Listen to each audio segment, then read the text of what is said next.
We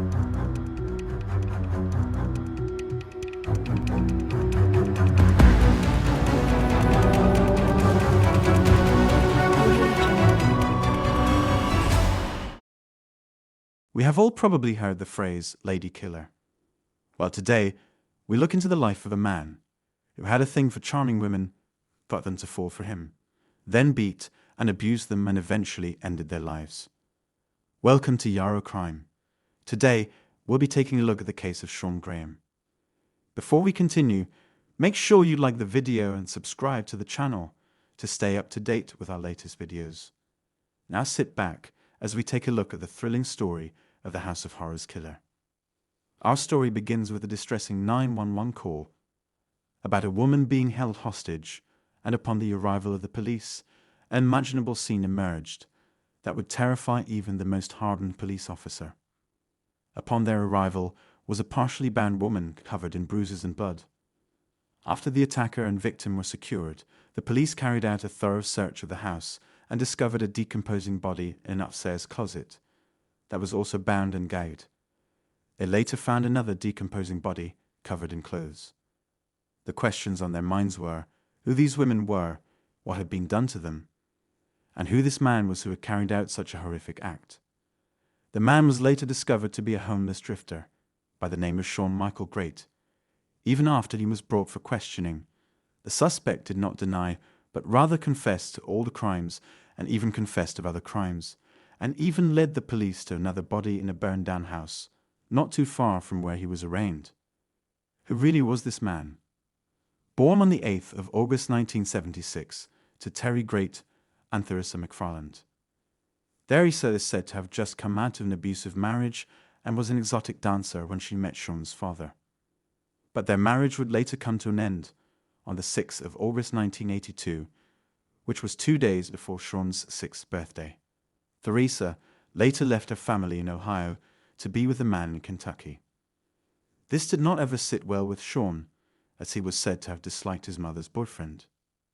Shawn did not really show any signs of his abusive nature from kindergarten until his teenage years, and it was said that all the girls liked him because he was always very charming. Shawn's high school sweetheart and the mother of his first child complained about how he would have episodes and lie on the couch for days before returning to his normal self. Shawn's girlfriend ended her relationship with Shawn after they had a child together. She complained of Shawn being violent and abusive and how she could not cope with him anymore. The breakup did not sit well with Shawn, as he was said to have choked her violently and choked her. This earned Shawn his first arrest on November 24, 1994, and he pleaded guilty to a domestic violence charge. He later graduated from River Valley High School. After he was done with high school, Shawn basically became a drifter with no money and no job. He began to lie to his family and friends, and when this wasn't enough for him, he ended up stealing what he wanted. This was what got him arrested for the second time, when he broke into someone's house with a friend of his to steal money and jewelry on the 23rd of October 1996. He was then given a 4-year burglary felony charge in 1997 and sentenced to 4 years in prison, but was later released on parole after a year. Shawn was a violent man, and if there was anyone who got a feel for Shawn's violence, it was his ex-wife. After a long, abusive and violent marriage that did not stop even when she was pregnant, she later asked for a divorce, and this led to him choking her, resulting in his second domestic violence charge. But despite this being a violation of his parole, Shawn was not put into custody, but rather was left to roam free. He broke into his ex-wife's house a month later to threaten about the choking charges, and he was again before a judge and would still not be put behind bars. It was not until October 1999 when he requested to see his newly born son. But he was refused by the judge due to his violent attitude towards the child's mother.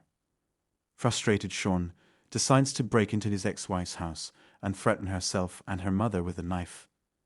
The two got into arguments about the knife, and Shawn ended by cutting himself multiple times and severely cutting one of the fingers of his ex-wife. It was only after this incident that Shawn was put in jail, but only for violating his parole. And even though arguments were made to add fresh charges, it was to no avail, as he was only made to serve his remaining sentence. After he was released, Shawn was said to be very lazy and refused to get a job. He was known to be a very charming man who was very good with words, and he used this trait to take advantage of his friends and younger women and was living off of them. When this wasn't enough, he again resorted to stealing.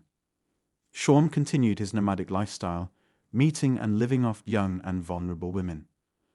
One of these women was Christina Hildred, whom he met in 2005. During the course of their relationship, Shawn would often beat her and abuse her.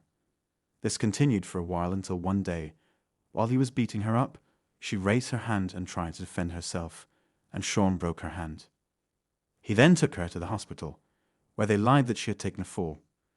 It was not until Shawn had left, and she was alone in a room with a nurse, that she opened up to the nurses that Shawn had indeed been beating her. Shawn picked up numerous assault and domestic abuse charges for his attitude and actions towards Christina. But just like in his previous ordeals in court, he was always let off with light sentences. Soon after, just about a year later, Shawn got into another relationship, which ended due to his same abusive and violent attitude towards these women. Shawn continued drifting around homeless and looking for anywhere to lay his head, while he still continued his stealing habit. Anywhere Shawn went, he would try to look for places where they would overlook his criminal records.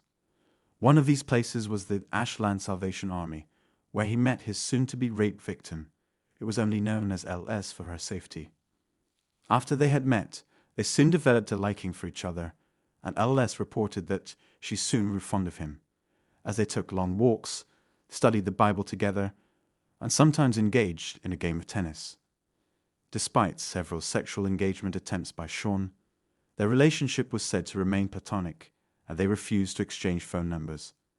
This would go on until the 11th of September 2016, when Shawn convinced her to come to the Ashland house at Covert Court. Shawn was said to have gone to the kitchen, while LS read the Bible in Shawn's room.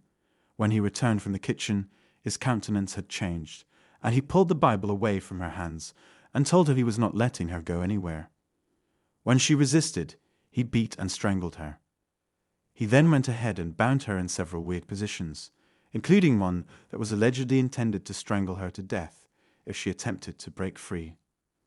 It was a horrific 3-day ordeal for LS, during which she obtained head bruises and several virginal orifice traumas, as well as vaginal bleeds. It was noted that during the ordeal, Gray shaved her pubic hair into a heart shape, which was removed by the forensic sexual assault examiner. Upon investigations, it was discovered that one of the bodies that was found at the Ashland house, where Shawn was arrested, belonged to one Stacey Stanley, aka Stacey Hicks, whose family had reported her missing before Shawn was arrested. The autopsy revealed that she was strangled. The second body that was discovered at the Ashland house was identified as that of Elizabeth Griffith, who had been reported missing a week before Shawn was arrested, and the autopsy also concluded that she too had been strangled.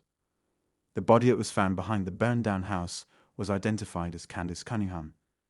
The police were led to the body by Shawn. Shawn also confessed to having been responsible for the death of Rebecca Lacey, whom he claimed to have strangled after she stole his $4. Her body was found in March 2015, and the police initially ruled her cause of death to be due to a drug overdose. Dana Lowry was another woman whom Shawn claimed to have killed. She was survived by 2 daughters, ages 1 and 5, and was separated from their father at the time of her death. Shawn was found guilty of the murders, kidnapping, and multiple sexual assaults in the LLS, and given several sentences, including a death sentence. He remains in custody awaiting his execution, which is scheduled for March 19, 2025.